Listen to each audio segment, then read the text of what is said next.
êtes avocat, vous représentez la famille d'un jeune homme qui est mort le 17 février dernier et qui suscite de nombreuses réactions chez les candidats à l'élection présidentielle depuis hier. Ce jeune homme, il s'appelait Jérémy Cohen. Est-ce que d'abord vous pouvez nous rappeler les circonstances de son décès ? Elles sont assez simples. Jérémy Cohen était âgé de 31 ans. Il circulait paisiblement sur une avenue de Bobigny près du tram T1 le 16 février dernier. Oui. Il fut acculé, nous le voyons au travers d'une vidéo dont la circulation est virale depuis hier. Il circulait donc paisiblement, acculé par un groupe d'individus, 15 ou 16.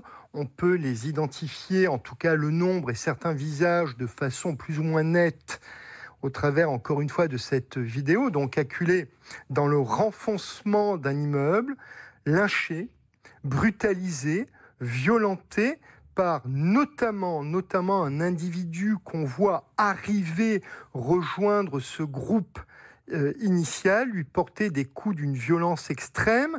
Jérémy Cohen arrive tant bien que mal après plusieurs secondes de brutalité encore une fois inouïe.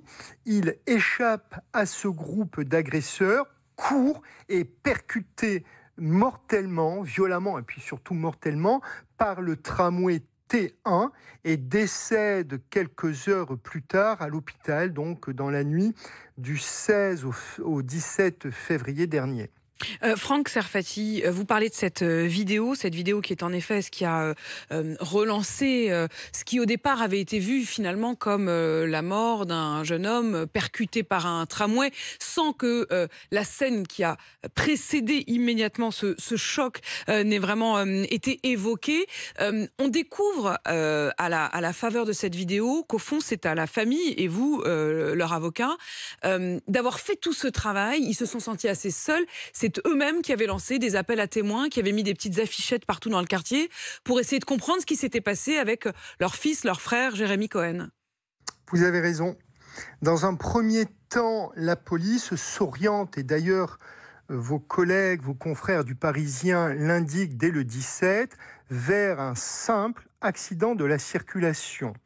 Et les frères de Jérémy, deux de ses frères notamment, décident, eux, premièrement, de déposer plainte, parce qu'on est dans un état de droit, la procédure pénale est inquisitoriale et non pas accusatoire, donc c'est à la police d'enquêter, sauf que le 17, le 18 et jusqu'à la fin du mois de février, les autorités de police ne semblent pas enclins à mener une enquête totalement pertinente, d'où la réaction des deux frères assez rapidement, quelques jours après le décès de Jérémy, de leur frère, et ils décident de distribuer dans les boîtes aux lettres et dans le quartier de cette scène criminelle, en tout cas où est mort Jérémy, un appel à témoins duquel ressort un certain nombre de réactions. Cette vidéo, tout d'abord, qui est parfaitement éclairante, prise et filmée par un passant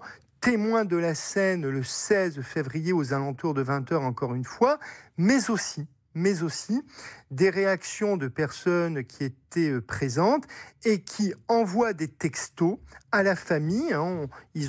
Elle a reçu, cette famille, la famille Cohen, 4 ou 5 messages en indiquant qu'effectivement, Jérémy a été passé à tabac, lynché et qu'il est mort en fuyant ses agresseurs. Donc, encore une fois, une relation de causalité directe entre l'agression qui a précédé et la mort percutée par ce tramway.